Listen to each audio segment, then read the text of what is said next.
잠언서 15장 23절로 마지막 33절까지 한 목소리로 읽겠습니다. 시작. 사람은 그 입의 대답으로 말미암아 기쁨을 얻나니 때에 맞는 말이 얼마나 아름다운고 지혜로운 자는 위로 향한 생명길로 말미암으로 그 아래에 있는 소를 떠나게 되느니라. 여호와는 교만한 자의 집을 허시며 과부의 지게를 정하시느니라.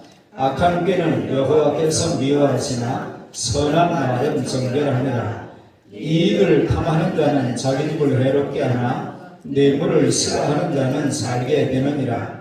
의인의 마음은 대답할 말을 깊이 생각하여도 악인의 입은 악을 쏟느니라. 여호와는 악인을 멀리 하시고 의인의 기도를 들으시느니라. 눈이 밝은 것은 마음을 기쁘게 하고 좋은 기별은 뼈를 윤택하게 하느니라. 생명의 경계를 듣는 귀는 지혜로운 자 가운데에 있느니라.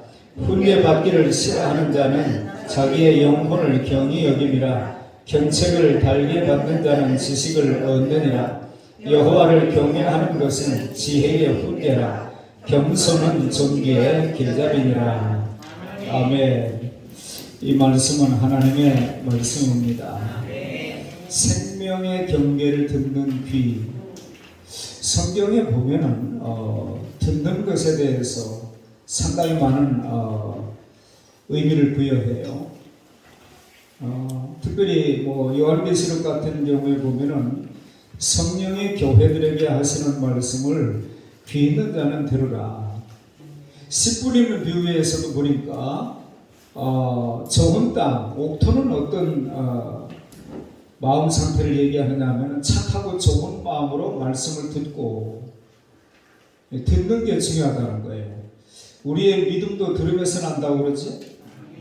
이 세상을 살아가면서도 앞선 어른들의 지혜로운 말 한마디, 그들이 내놓는 일생을 살면서 경험했던 그 잠언 같은 말씀 한두 마디의 말씀이 젊은 시절에, 청소년 시절에 그게 그 말씀 하나 붙들고 자기의 좌표로 삼는 사람들도 있어요.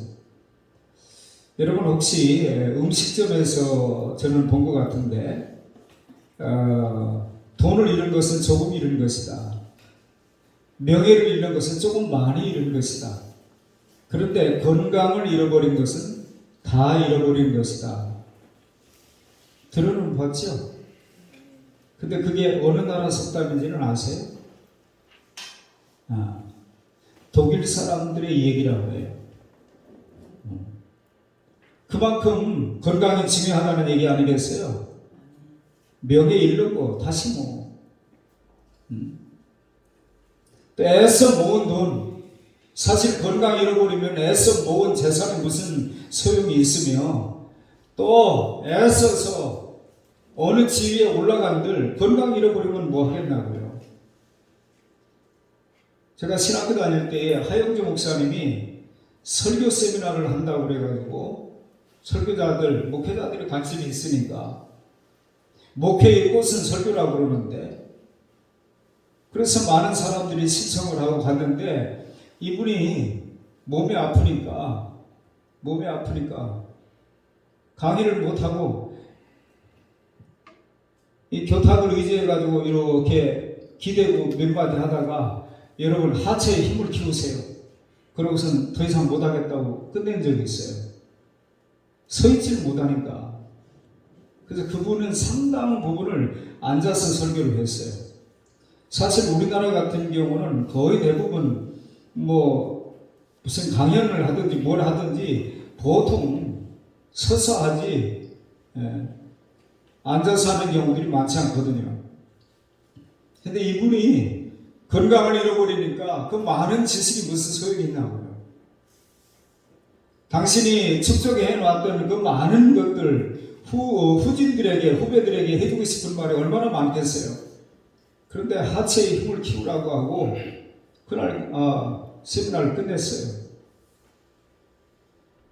여러분, 건강을 잃으면 애써 모은 재산이 무슨 소용이 있고 명예가 무슨 소용이 있습니까? 그토록 소중히 여기는 물질이니 명예니 아무것도 아니라는 것을 깨닫는 것입니다. 지금 우리는 소위 건강식품이 범람하는 시대에 살고 있어요. 나이가 들면서 뭐가 늘어나는지 아세요? 약이 늘어나요. 약이. 건강식품도 늘어나지만 또 약이 늘어나요.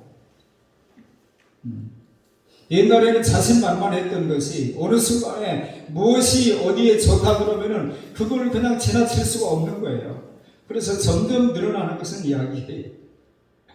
장신대 총장을 지냈던 그 문 목사님이 언젠가 한번 저도 이렇게 삽니다 하고 그날 먹어야 될 약을 주머니에서 꺼내는데 얼마나 많이 꺼내는지 말이에요. 자주 잃어버리니까 그날 먹어야 될 약을 말이에요. 이제는 아예 챙겨가지고 아침, 점심, 저녁 이렇게 써가지고 가지고 다니는 분들도 있단 말이에요.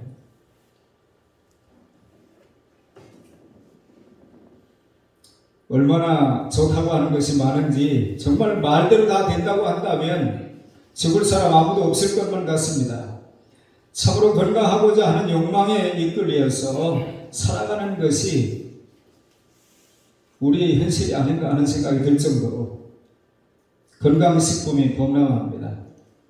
어떤 모임이나 축하연에서 위하여 하면서 축배를 드는 경우들이 종종 있습니다. 그런데 어떤 모임에서는 특이하게도 이대로라고 하는 부호를 내걸어요. 이대로. 옛날 IMF 시대 때는 고금리 이대로. 지금 뭐 금리가 계속 뛰고 빅스텝이냐 자이언트 스텝이냐 뭐 이런 얘기를 계속 나오는데 뭐 가진 사람들은 오히려 그때 돈을 또 벌 수도 있는 기회가 된다는 거예요. 여러분 코로나 팬데믹 시대에 다 힘들기만 했을까요? 아니요. 그때 돈 번 사람도 많아요. 상황은 다 다르단 말이에요. 그런데 이제 웬만큼 그동안에 고생하고 나름대로 애써서 이제 좀 누리고 살만 하겠다 싶은데 건강에 따라주질 않는 거예요. 네, 그런 사람들이 이대로 지금 상태로라도 계속 가면 좋겠다. 이런 희망을 표시해 보는 겁니다.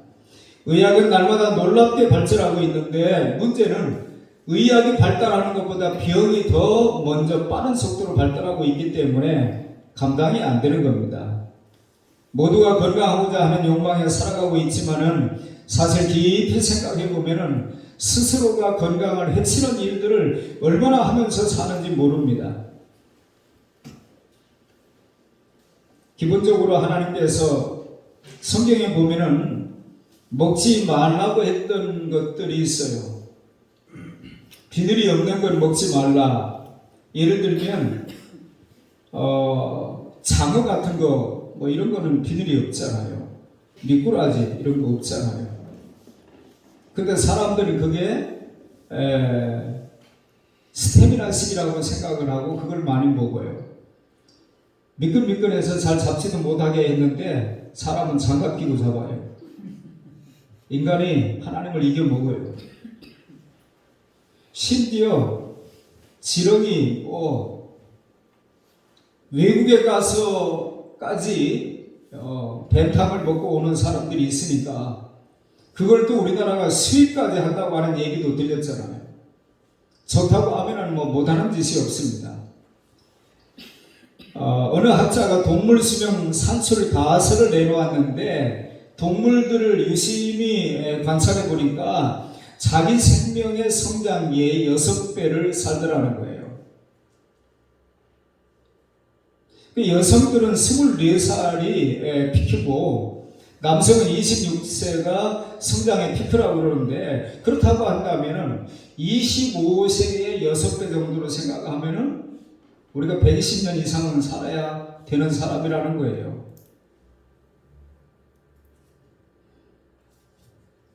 그런데 여러분은 혹시 생명에 대한 인간의 책임을 어느 정도로 생각을 해보셨습니까? 아이 인명은 제천이라는데 뭘 우리가 생명에 대해서 신경을 쓰는가? 하나님의 수명을 다 정하셨다. 그렇게 생각하면 안 돼요. 어떤 사람이 소식을 하면 오래 산다. 하나님이 각 사람이 먹을 양을 정해놨다는 거예요. 성경에 없는 얘기입니다만은 하나님이 각 사람이 먹을 양을 정해놨는데 조금씩 먹는 사람은 먹을 게 남아서 오래 살고 많이 먹는 사람은 미리 많이 먹었기 때문에 더 이상 먹을 게 없어서 그래서 소식하는 사람은 오래 살고 과식을 하는 사람이 일찍 죽는다. 이런 얘기를 한다는 거예요.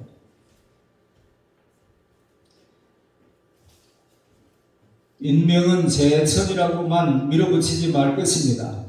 사람에게는 생명 위탁성이라고 하는 사실을 잊지 말아야 합니다. 생명 권한이라는 게 있어요. 생명 권한. 라이프 맨데이트라고 하는 생명 권한이라는 게 있는데 하나님이 사람이 어떻게 한다고 해서 뭐 되는 것 같지 않다. 우리 신자들의 경우로 보게 되면은 뭐 하나님이 정하는 거야. 이렇게 밀어붙이고 가는 것이고 또 믿지 않는 사람은 뭐 하나님이 정해 내가 내 수명을 정하는 거지. 둘 다 옳지 않아요. 생명 권한이라는 게 있고 그러나 우리에게 상당 부분 하나님이 위탁하셨다고 하는 사실을 우리가 성경을 통해서 깨달아야 돼요. 자, 이런 부분들을 한번 생각할 때에 하나님께서 인간에게 상당한 생명의 분량을 위임하시고 계시다고 하는 사실을 자, 에덴 동산에서 있었던 일들을 좀 생각해 보게 되어지면은 동산 각종 나무의 열매는 네가 임의로 먹되 선악을 알게 하는 나무의 열매는 먹지 말라. 네가 먹는 날에는 반드시 죽으리라. 내가 어떻게 하느냐에 따라서 죽을 수도 있다. 하나님이 영생하는 존재로 우리를 만드셨지만 내가 어떤 행동을 하느냐에 따라서 죽는 경우도 생긴다 이 말이에요. 자, 예수 믿는 사람은 안 먹어도 배부르나요? 안 먹어도 힘쓸 수 있나요?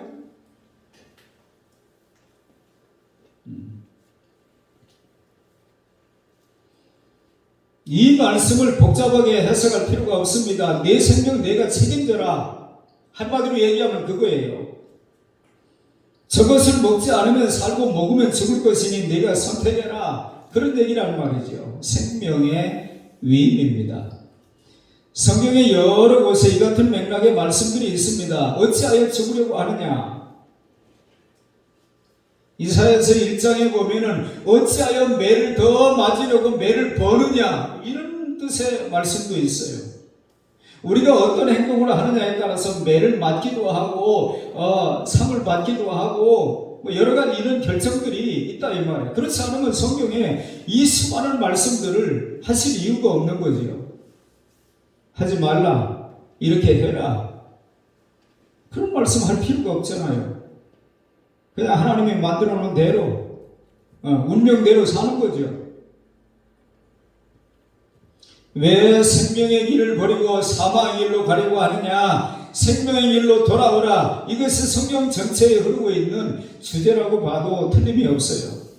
지금도 하나님께서는 왜 살기를 바라면서 죽음의 길로 가느냐고, 왜 복된 길이 있는데 저주받는 길로 가느냐고 질문은 그렇게 우리에게 충분히 가르쳐주고 있는데도 불구하고 아직도 깨달음이 없는 자들을 향하여 질문 안타까워하신다 이 말이에요. 오늘 생명의 경계를 듣는 귀. 자, 육신의 부모도 자녀들에게 입만 열면은 그것이 당신이 살아오면서 경험한 것 중에 유익하다고 생각되는 것.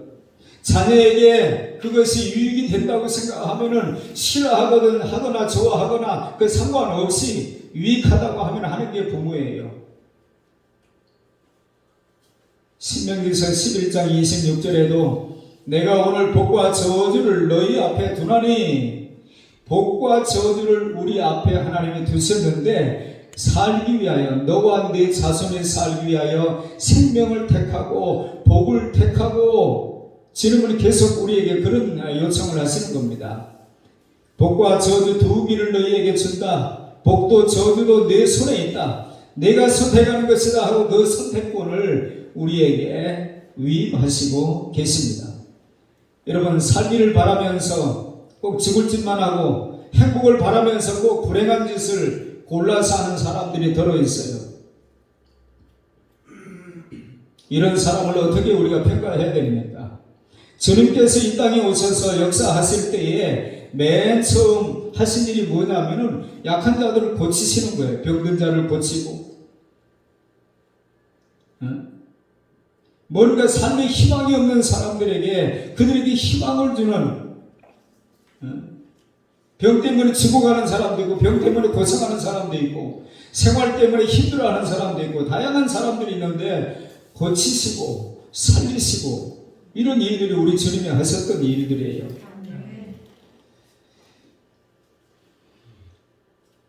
마태복음 12장에 보면은 회당에 손 많은 사람이 하나 서 있는 것을 주님이 보십니다. 그런데 바리새인들은 저 나사렛 예수가, 목수 요셉의 아들 예수가 자꾸 가끔 이상한 소리를 하는데 아마 오늘이 안식일인데도 아마 병을 고칠 거야. 그 사람들의 관심은 뭐냐면은 안식일에 해서는 안 될 일을 저 예수가 하는 것을 책잡아가지고 또 고발하려고 하는 거예요.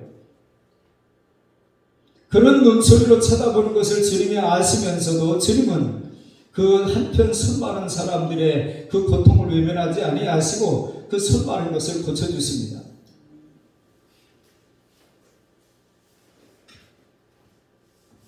예수님께서 사람들이 어떻게 하나 두고 보자, 그 사람들의 눈치 때문에, 그 사람들의 눈초리 때문에 해야 할 일들을 중단하신 적이 없어요. 예수님께서는 병자를 보시고 그냥 못 지나치시고 꼭 고치시고야만은 그런 분이셨습니다. 우리 주님은 인간들 모두가 건강하기를 원하세요.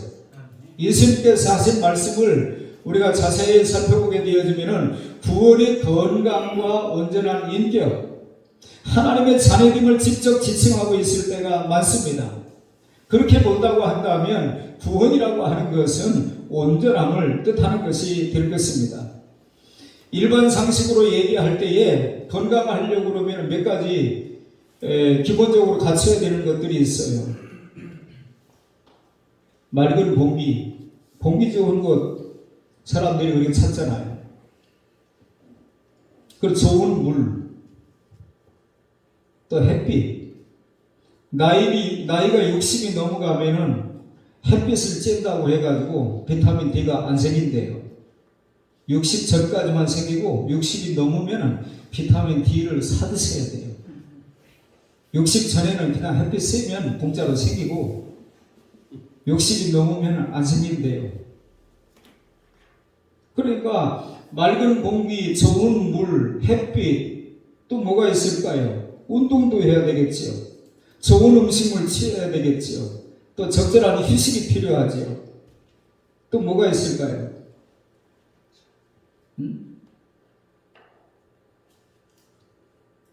절제라는 게 필요해요. 절제. 그리고 가장 중요한 것이 신앙이 필요해요. 어떤 신앙을 가졌든지 신앙이 있는 사람하고 없는 사람하고 어떤 위기를 만나게 되어지면은 위기를 극복하는 것이 다르다는 거예요. 그래서 일반적으로 얘기하면 이 8가지를 잘 나름대로 지켜 행하게 되어지면은 신불신간에 건강하게 잘 살 수 있어요. 인류 역사는 전쟁사라고 할 수도 있습니다. 많이 죽고 죽이고 했습니다마는, 그러나 전쟁을 통해서 사람들이 죽는 숫자보다 전쟁 때문에 여러 가지 각자가 가지고 있는 지병이 악화가 돼서 신경이 쓰여서 그렇게 해서 죽는 사람이 10배나 많다는 거예요. 10배나. 결국 이 사람들은 하나님의 어떤 상황 속에서도 나를 지켜주신다. 자, 코로나 때문에 어려움을 당한 사람들이 많아요. 그런데 기본적으로 제가 찾아보니까 2020년 1월 20일부터 2022년 1월 19일까지 코로나 바이러스 감염으로 죽었다고 판명이 된 사람이 몇 명인지 아세요? 6,452명이에요. 그러면은 호흡기 질환으로 매년 죽는 사람이 얼마 있냐면은 매년 3, 4만 명이 죽었대요. 매년. 독감으로 3,000명이 죽고, 미국에서도 많은 사람들이 우리보다 훨씬 많이 죽었죠. 코로나로. 그런데 원래 미국 사람들이 매년 죽는 통계가 있는데 그 통계에서 별로 그렇게 크게 벗어나지 않았다는 거예요. 그런데도 불구하고 우리가 지난 몇 년 동안 얼마나 답답한 삶을 살았는지 몰라요. 전쟁의 공포 때문에 심장병을 일으킨다거나 정신질환을 일으킨다거나 하는 후속적인 병으로 죽은 사람이 전쟁 때문에 죽은 사람의 10배가 된다는 거예요. 10배가. 여러분, 우리 주님이 우리에게 끊임없이 하셨던 말씀 중에 하나가 두려워하지 말라, 놀라지 말라, 나는 내 하나님이 되리니. 강하고 담대하라, 기뻐해라, 감사해라. 우리 주님이 해야 할 일들에 대해서 말씀하세요. 해서는 안 될 일들, 염려하고 걱정하고 불안해하고 이런 것들은 우리가 해야 할 일이 아니라는 거예요. 근데 그렇게 하다가 사람들이 자꾸 약해지는 거예요. 여러분, 병원에 가기 전까지 건강했던 사람이 아무 문제 없이 그냥 그랬던 사람이 진찰 결과, 진단 결과에 대해서 설명을 듣고 난 다음에 시름시름 앓다가 한 달 만에 가는 사람이 있어요. 놀라운 일이지요. 역사에서 가장 화려한 생을, 영광을 누렸던 로마의 황제들은 평균 수명이 35세였습니다. 중국에서는 왕을 가리켜서 천자라고 부르기도 했는데, 이슬을 받아먹고, 불로초를 구해가지고, 영생하겠다고 욕심을 부렸던 이 사람들이 어느 정도로 부귀영화를 누렸겠어요. 그러나 그들 역시도 평균 수명이 중국의 왕들이 39.2세예요. 자, 우리나라 조선 왕조 임금들은 평균 몇 세를 살았을 것 같아요? 네? 아니, 그들도 좋다는 약은 다 먹었을 거 아니에요. 보양식 다 먹었을 거 아니에요. 네? 그런데 우리나라의 조선시대의 왕들도 평균 수명은 43.3세였어요. 이렇게 동서고금을 막론하고 왕들을 먹는 것으로 말하면 그 이상의 식품이 없고, 보약으로 얘기하면 그 이상의 보약이 없을 정도의 온갖 것들을 누리고 살았지만 그들이 장수하지 못했다 이 말이에요. 그들은 일찍 죽을 수밖에 없도록 정신적으로 고통을 당했던 것입니다. 스트레스가 만병의 근원이라는데, 여러분, 통치자들은, 절대 권력을 가지고 있는 사람은 스트레스 안 받는 것 같아요? 가끔 우리가 드라마를 보다가 대기업의 회장님들이 뒷머리를 이렇게 만지면서 하다가 쓰러지고 갑자기 약병을 찾고 하는 그런 모습들을 우리가 자주 보는데, 그들이 먹을 걸 잘못 먹었어요? 그들이 누리는 것이 현찮았어요? 아니에요. 이루보건데 건강이 화려한 생활이나 값비싼 음식이 있는 것이 아니라는 거죠. 여러분, 원래 하나님께서 인간을 지으실 때에 그 아무개 원래 약했어요 이렇게 말하면 안 된단 말이에요. 원래는 하나님이 건강하게 지으셨는데 사람들이 엉뚱한 짓을 해가지고 약해진 거예요. 그 약한 몸으로 또 아이를 낳으니까 아이도 약해진 거예요. 원래 하나님이 사람을 지으시고 보시기에 심히 좋았다고 그랬어요. 아니, 너는 내가 잘못 만드는 것 같다, 왜 이렇게 비실비실한, 그런 적이 없다 이 말이에요. 극단적인 예를 한번 들어보면은, 예수 잘 믿는 부인이 남편은 에이즈에 걸렸대요. 남편은. 그런데 그럼에도 불구하고 예수 잘 믿는 부인에게 에이즈가 전염되지 않는다는 거예요. 놀라운 일이죠. 그런데 건강한 남자라고 한다면 성병에 걸린 여자와 관계를 맺어도 당장에는 병이 안 오는데요. 근데 당장 없는 방법이 하나 있다네요. 술을 먹으면 당장 없는데요. 그 놀라운 통계죠. 면역력이 그렇게 떨어진다는 거예요. 그 순간에. 무엇을 말하는 겁니까? 건강한 사람이라도 우리가 나름대로 우리 몸 관리를 잘 못하게 되어지면은 자신도 약해지지만 다른 사람에게도 그런 피해를 줄 수 있다는 거예요. 하나님이 우리 모두를 건강하게 지으셨다고 하는 사실을 믿으시길 바랍니다. 그런데 어느 사이에 우리의 삶의 질서가 깨지고 순리대로 안 살기 때문에 이런저런 문제가 생기기 시작했다는 거예요. 그래서 병이라고 하는 것은 디스오더 이렇게 쓰잖아요. 병이라고 하는 단어를 쓸 때에, 그러니까 다른 말로 얘기하면은 이 질서가 잘못 어그러질 때에 병에 걸리게 된다는 거예요.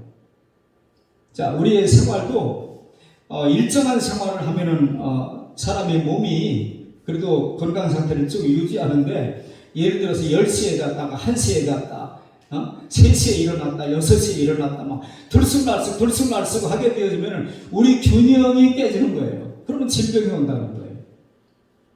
디스오더.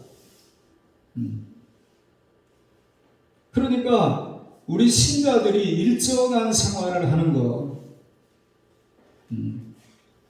굉장히 중요한 거예요. 갑자기 무리를 해가지고, 여러분 나이가 들면서 경험하는 것이 그거 아닙니까? 전에는 그렇게 날을 새도 별로 문제가 없었어요. 근데 어느 순간부터는 그 한 번이 얼마나 후유증이 오래 가는지 몰라요.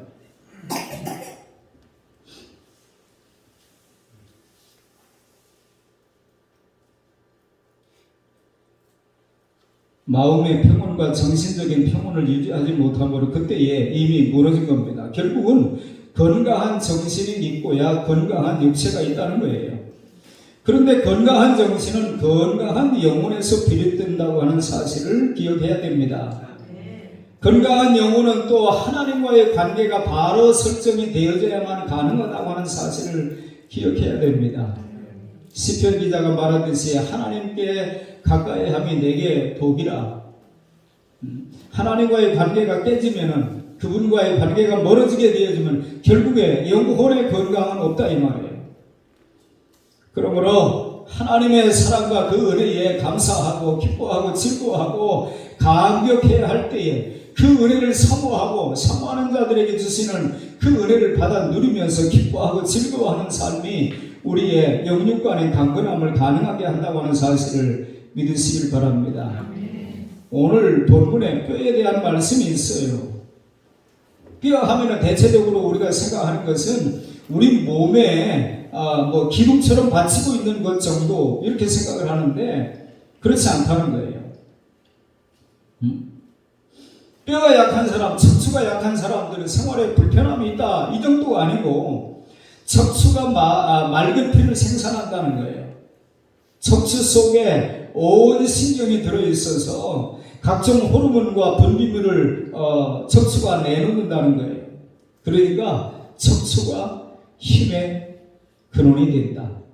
이렇게 이제 그 부분에 전문가들은 얘기하는 거예요. 그러니까 허리가 약하다든지 뼈가 약하다든지 척추가 약하다든지 그러면은 만사가 다 시원치 않은 거예요. 모름지기 이 척추가, 이 기둥이 튼튼해야 한다는 겁니다.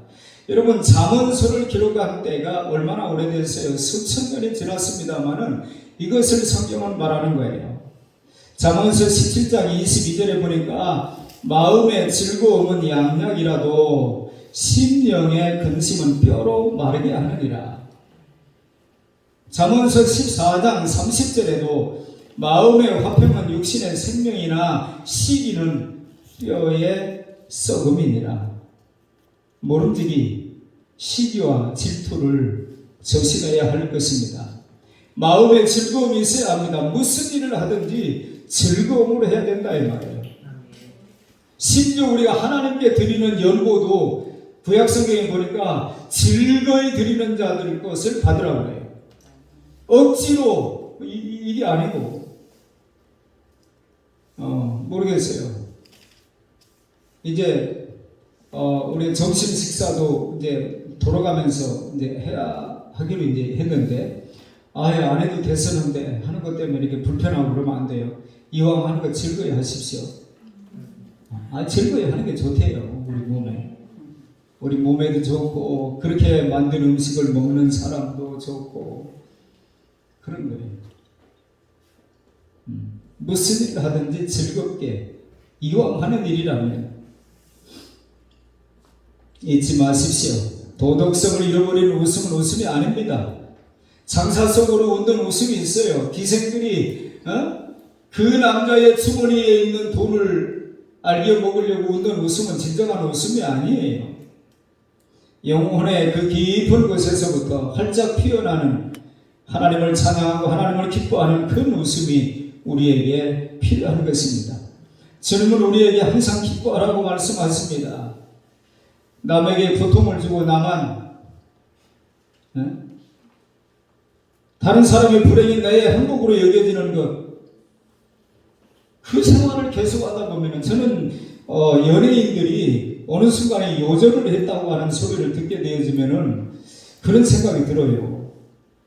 그 사람들이 얼마나 많은 연기를 했겠어요. 자기의 상황은 전혀 맞지 않는 건데 그 연기를 하려고 하다 보니까 갑작스레 화도 내야 되고 상대방 그 연습곡을 보는 사람들이 같은 마음을 느낄 수 있도록 연기를 해줘야 연기를 잘한다고 하는 거 아니에요. 그러니까 다양한 역할을 하다 보니까 이 사람이 속은 문드러지는 것 같아요. 그 사람들이 좋은 거 먹고 그런 거로 따지게 되면은 우리만 못하겠습니까? 근데 사람들이 한번 스트레스를 받을 때에 어머니가 아이에게 젖을 먹일 때 엄마가 화가 나가지고 성질을 내고 젖을 먹이면 애가 그 젖을 먹으면 이상한 똥을 싼대잖아요. 독소가 분비가 돼가지고. 그러니까 중요해요. 우리가 어떤 상태에 뭘 하느냐.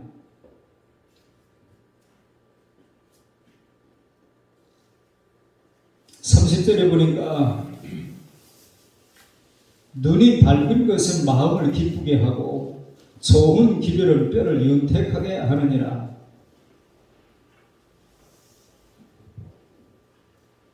우리는 신앙인이니까 누군가는 물론 그 일을 하기는 해야 되겠지만 정치인들을 바라보면서 제가 어떤 때는 참 안쓰럽다는 생각이 들어요. 상대방이 하는 것은 무조건 비토를 해야 되고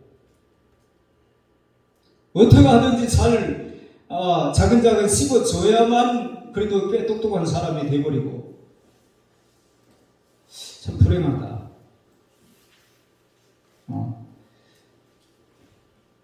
눈이 밝은 것은 마음을 기쁘게 하고 좋은 기별은 뼈를 윤택하게 하느니라.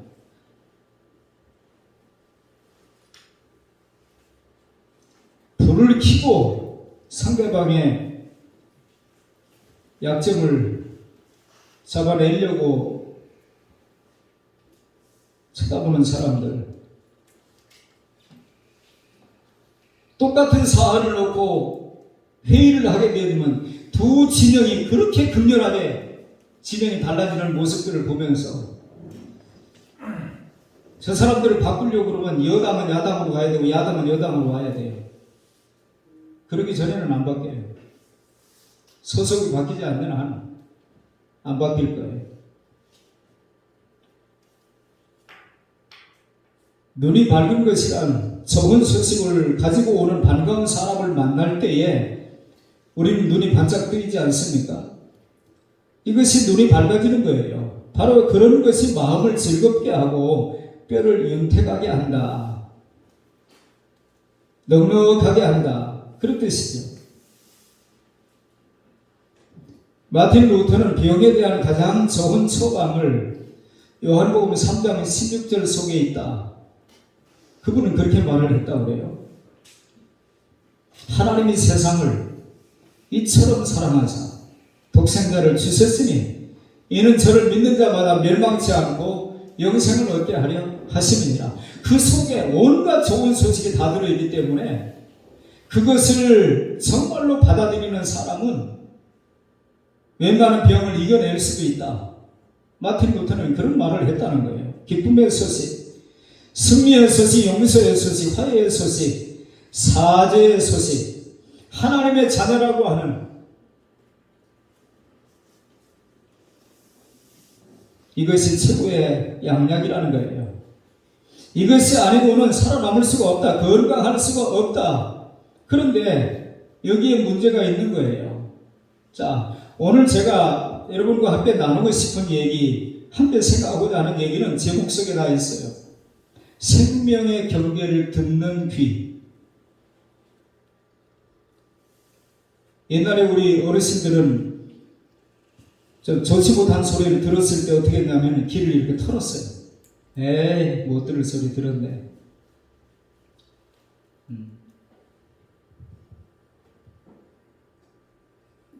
어제 카톡이 문제가 생겨가지고 저녁에 좀 고생하셨죠? 정용 성도가 스카이프라고 하는 인도네시아에서 뭔가를 좀 수입해 와야 되는데 김영탁 집사님한테 좀 얘기 좀 해달라고 그래서 얘기를 했더니 목사님 그거 보내세요. 제가 자세히 한번 알아볼게요. 금방 보내라고 해서 금방 보낸다고 했는데 그때 카톡이 고장이 나버린 거예요. 그래가지고 계속 기다려도 안 되고 나는 왜 안 되는가 뉴스를 안 보고 계속 그러다가 오늘 새벽에 보니까 그게 들어왔어요. 새벽에.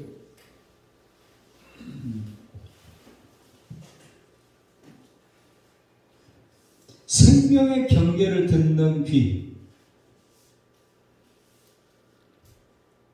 조은영 성도가 저한테 얘기하기를 목사님 전에도 저한테 그걸 줬었어요. 스카이프라고 하는 것이 인도네시아의 어떤 나무에 매달려 있는 건데 우리나라의 그 등나무가 한번 탁 하고 이렇게 열매가 터지면서 씨가 날아가잖아요. 그게 가벼운 거예요. 아주 가벼운 건데 그 속에 있는 씨를 먹게 되면 당이 떨어지는 게 막 눈에 보인다는 거예요.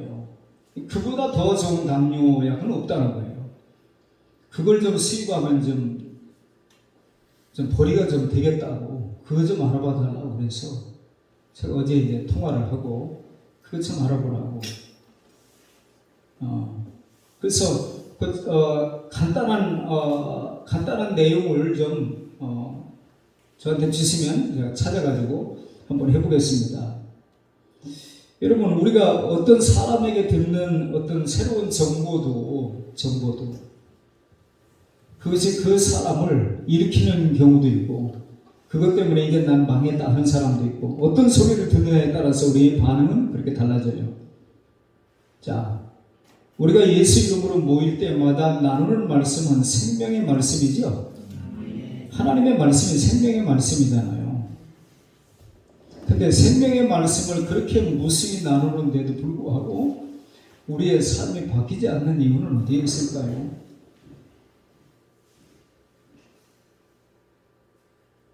지난주에 우리가 염려를 뛰어넘는 신앙, 다음을 믿는 신앙이라고 하는 그런 제목을 가지고 말씀을 나눴어요. 이게 다라고 한다면 좌절하기 충분한 것들이 너무 많잖아요. 이게 다가 아니야.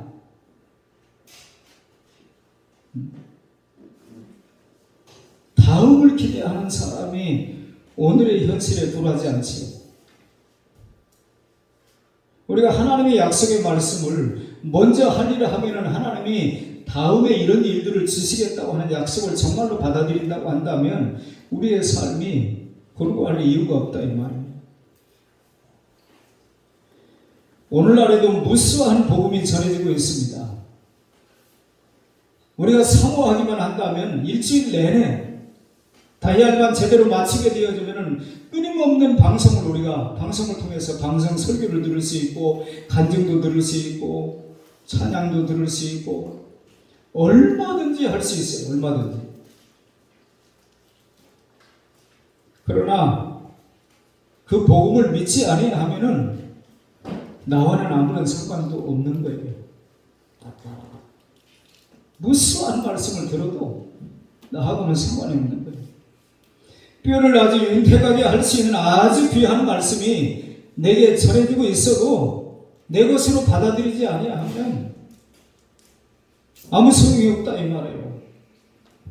그러므로 믿음의 그릇이 준비되어야 됩니다. 믿음으로 받아들여야 돼요. 아, 나를 위한 말씀이지. 내게 하시는 말씀이지. 또 나 들으라고 그러네. 그게 아니고 나 들으라고 하는 거야. 이게 좋은 거지. 제가 어떤 간증을 들었어요.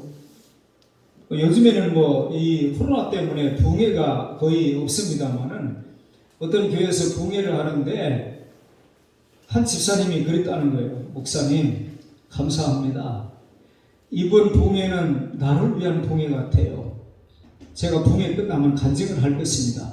근데 그 사람이 말기 암이라고 서울대병원에서 수술 날짜를 잡아놓은 사람인데 주일날 교회에 와가지고 며칠 날부터 부흥회를 한다고 하는 광고를 듣고 난 다음에 이 사람 가슴이 뛰기 시작한 거예요.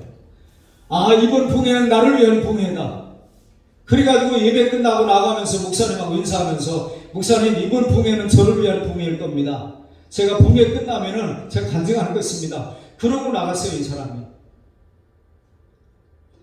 그러고선 그 서울대병원에 예약을 한 것을 이 사람이 취소를 한 거예요. 아니, 가족들이 뭐 난리가 난 거예요. 아니, 엄마 어떻게 해서 그 날짜를 잡은 건데 그 취소를 하느냐고. 그러니까 아무 소리 하지 말거라.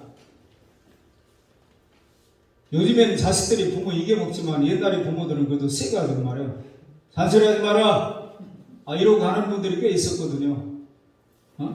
그래가지고 그렇게 다 무시하고 병원에는 뭐라고 얘기를 했냐면은 정말 이게 수술이라고 하는 게 간단히 하는 문제가 아닌데 내가 이 수술하고 살는지 죽을는지도 모르는데 내 인생을 조용히 돌아볼 수 있는 기회를 좀 가져야 되겠습니다. 선생님, 이해해 주십시오. 그리고 할 수만 있다면은 얼마 후에 날짜를 다시 잡아주시면 좋겠습니다. 그리고 이 사람이 부흥회를 참석을 한 거예요. 그러고선 병원 그 암 수술하는 비용만큼을 하나님 앞에 헌금을 다 드린 거예요. 그리고 집회가 끝나고 난 다음에 그 목사님이 다른 어디 지방에 갔는데 전화가 온 거예요. 검사를 해보니까 암이 싹 없어졌다고.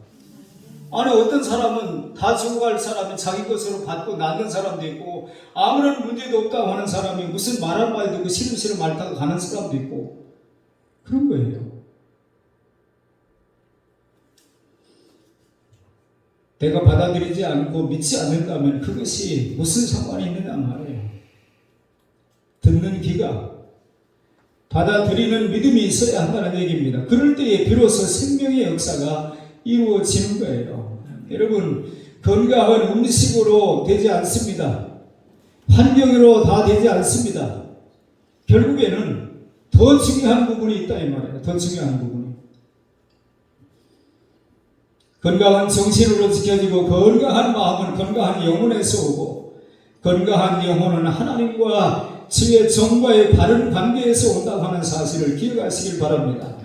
역대하 20장 20절에 보니까 너희는 너희 하나님 여호와를 신뢰하라. 그리하면 견고히 서리라. 그의 선지자를 신뢰하라. 그리하면 형통하리라. 하나님은 의뢰이 그렇게 말씀하시는 분이지. 목사는 의뢰이 그렇게 말하는 사람이지. 그렇게 받아들여가지고는 우리에게 미움이 될 만한 게 없어요. 하나님이 필요하시다면 나귀의 입을 열어서도 말씀하시는 그분이 그 귀한 시간에 쓸데없는 소리 하겠는가? 내게 하시는 음성으로 받아들이고 잔소리쯤으로 받아들여가지고는 되어질 일들은 없다 이 말이에요. 롯의 사위들은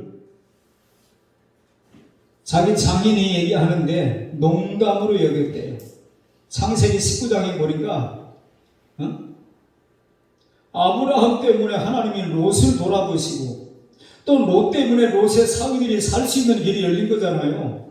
장인 이야기를 잘 들었다고 한다면, 근데 농담하시네. 농담으로 여겼다는 거예요. 제가 예전에도 김기동 목사, 그분이 집사일 때에 어느 날 자기 장인이, 자네 옛날에는 장인만 만나면 기가 죽는 거예요. 자기 딸은 한양대 메이퀸이었다는 거예요. 그렇게 잘나고. 그런데 사위가 영 마음에 안 드는 거예요.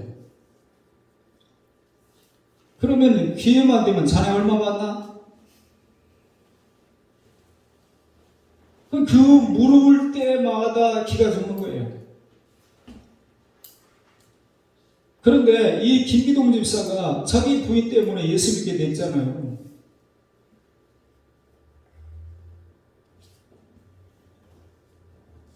매일같이 성경 몇 장씩 이렇게 읽어가는데, 큐티를 하는데, 어느 날 장인 이드로가 모세를 불러가지고, 자네 그거 어리석은 행동이야, 어리석은 짓이야. 그 많은 백성들을 자네 혼자 다 재판하고 그 일처리 다 하려고 그렇게 애쓰지 말고, 제명이 겸손하고 진실무망하고 불의한 일을 미워하고 이런 사람들 중에 사람을 세워라. 100부장, 50부장, 10부장, 1000부장 세워라 말이에요. 그리고 아주 자네가 해야 할 일들만 하라는 거예요. 전부 다 하려고 하지 말고. 모세가 그걸 받아들였죠. 근데 어느 날 자기 김기동 집사 그 장인이, 자네 인테리어 해보지 않겠나? 아니, 공군사관학교 나온 사람이, 공군사관학교인가? 그래가지고 만두기계를 다니고 있었는데, 아니 갑자기 인테리어 해보지 않겠나 그러는 거예요. 그러니까 이 사람이 평상시에 끊임없이 꾸준하게 큐티를 하고 하루에 몇 장씩 성경 읽고 이런 것이 생활이 아니었다 그러면은, 아유 뭐 제가 인테리어를 몰라요. 아무나 아는 건가요? 그럼 그냥 지나쳤을 텐데, 마침 그때 자기가 성경 읽던 곳이 모세가 장인 이드로의 권면을 듣는 장면이었단 말이에요. 그러니까 자기 장인이 국회의원이니까 그럼 일거리를 좀 물어준다는 얘기인가? 그래가지고 김기동 씨가 인테리어를 하기 시작했다는 거예요. 여러분, 우리가 아무것도 안 하고 있으면은 기적이 되는 것도 뭐라고요? 준비된 자에게 기적이 된단 말이에요. 왜 우리가 매일의 일상의 생활 속에서 끊임없이 하나님을 향하여 나아가는 자세가 필요한가? 끊임없이 주의 음성에 귀를 기울이고 하나님의 말씀을 경청하는 것이 왜 필요한가? 그러지 아니하면은 그 이야기가 주어져도, 기회가 주어져도 내 것 아니라고 밀어낸다 이 말이에요. 내 것 아니라고. 여러분, 말씀과 성령 안에서 온전한 구원을 이루어 가야 됩니다. 다시 한번 하나님의 말씀에 우리가 귀를 기울이는 일에 좀 익숙한 자로 나아가야 됩니다. 세상의 소리는 말해요. 얼마나 많은 소리가 들리는지 몰라요. 어쩌면 하루만 핸드폰 사용하지 말라고 그러면 어쩌면 돌아버리는지 모르겠어요. 애들이 화장실 가면서도 핸드폰을 안 가지고 가면 뭐 불안하다는데, 세상의 소리는 그렇게 수많은 소리를 듣고 그 소리가 안 들리면 답답해 하면서도 하나님의 음성이 들리지 않는데도 불구하고 답답해하지 않는 이 안타까운 현실을 우리가 어떻게 받아들여야 되느냐 이 말이에요. 여러분, 누구를 통해서든지 하나님의 음성으로 들려지면 삽니다. 그런데 누구를 통해서도 나는 하나님의 음성을 못 듣는다, 그러면 희망이 없어요. 시편 119편 165절에 보니까 주의 법을 사랑하는 자에게는 큰 평안이 있으니 그들에게 장애물이 없으리이다. 잠언서 13장 13절에 보니까 말씀을 멸시하는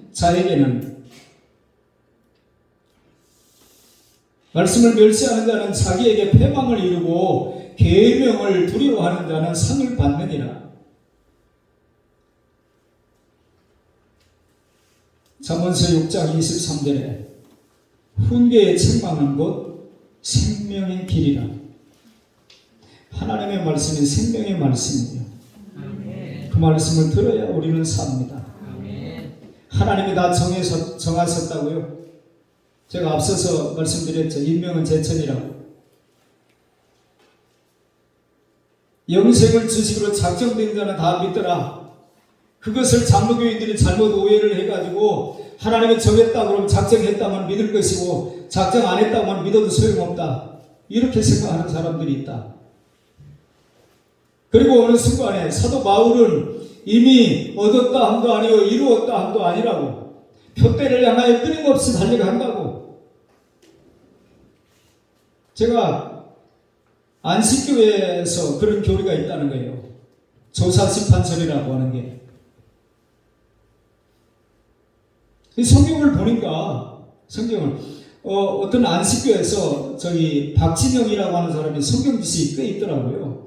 그 사람하고 공개 토론을 하는 유튜브가 많아요. 그리고 박진영이라고 하는 사람이 신앙 강좌 어디 가가지고 하는 것들이 꽤 많아요. 근데 보통 수준이 아니에요. 그런데 그 조사심판설에 대해서 이제 또 얘기하는 것을 제가 한번 듣고 그 성경에 있는 이야기지. 자, 양과 염소로 오른편과 왼편으로 두 사람이 함께 맷돌 갈다가 한 사람은 데려감을 당하고 한 사람은 버려둠을 당하고 밭에서 일하다가 한 사람은 데려감을 당하고 한 사람은 버려둠을 당하고 열처녀가 똑같이 신랑을 기다렸는데 다섯은 신랑을 맞이하고 다섯은 문 닫힌 후에 문 열어달라고 그러니까 안 열어줬잖아요. 근데 어느 순간에 우리는 이상한 잘못된 확신은 얼마나 강하게 가지고 있는지 이래도 아무 상관없을 거다. 그러니까 신앙생활이 느슨해져요. 근데 정말 이룬 사람들은 정말 피아노를 잘 치는 사람은 매일같이 연습할까요? 가끔 할까요? 네? 정말 잘 치는 사람은 매일같이 해요. 공부 잘하는 사람은 놀아도 될 것 같아요. 네? 왜? 전교에서 1, 2등 하는데 뭐 그렇게 애써요. 안 해도 몇 10등 안에 들어가지. 아무려면은. 근데 못하는 애들은 계속 놀고 잘하는 애들은 계속 해요. 그게 원리예요. 비밀이에요. 마태복음에서도 뭐라고 말씀하죠? 무릇 있는 자는 받아 풍족하게 되어지고 없는 자는 있는 것도 빼앗긴다. 가치를 아는 자가 그래서 지은인 거예요. 하나님의 은혜를 아는 자가 그래서 또 그것을 사모하는 거예요. 돈의 위력을 아는 사람이, 돈의 가치를 아는 사람이 돈을 소중하게 생각하는 거예요. 가치를 모르면 가치를 아는 사람에게 빼앗겨요. 저는 은혜도 그렇다고 생각하는 겁니다. 은혜를 경험해 본 사람이, 맛본 사람이 은혜를 사모해요. 은혜가 뭔지도 모르는 사람은 사모하지도 않아요. 이게 비극이에요. 공부 잘하는 사람은 좀 가끔 놀러도 다니고 이상한 짓을 해도 공부 잘하니까 이해가 될 것 같아요. 근데 공부 잘하는 사람은 그렇게 안 해요. 공부 못하는 사람은 더 열심히 공부해야 될 것 같은데 더 많이 놀러 다녀요. 희한하죠. 영적인 원리도 그와 같습니다. 선악을 알게 하는 나무의 열매를 먹으면 반드시 죽는다. 하나님이 먹고 죽게 우리를 만들어 놓은 예정론이 아니고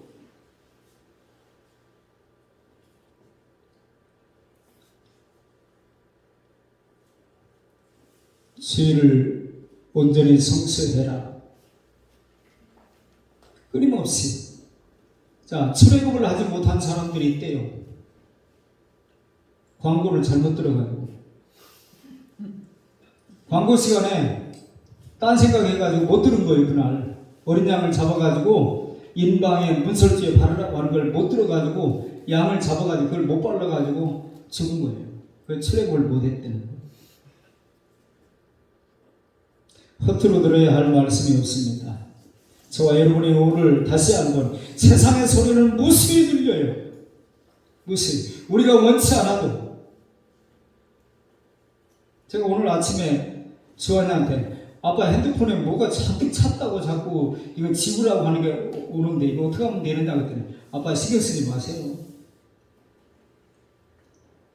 내가 원치 않아도 말이에요. 계속 들어와요. 문자 들어오고 뭐 들어오고 뭐 들어오고. 그래서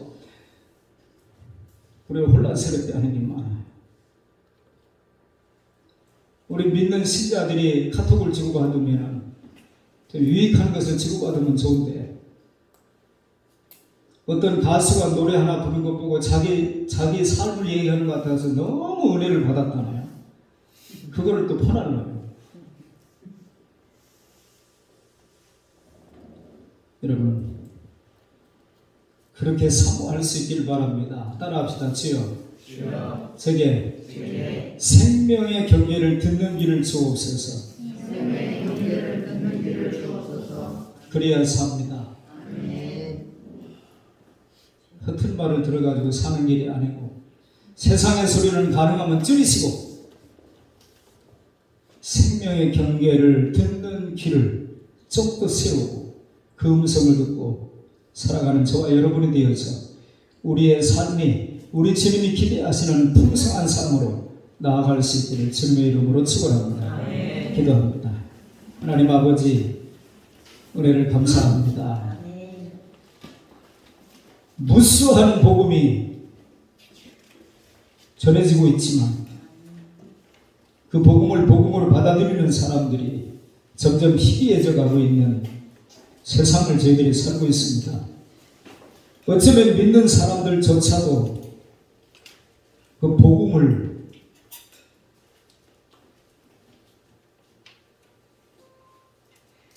번거롭게 생각하는 그런 경향은 없는지 노골적으로 표현은 안 하지만 또 우리가 뭐 해야 되는가? 또 우리가 성경 공부를 또 해야 되는가?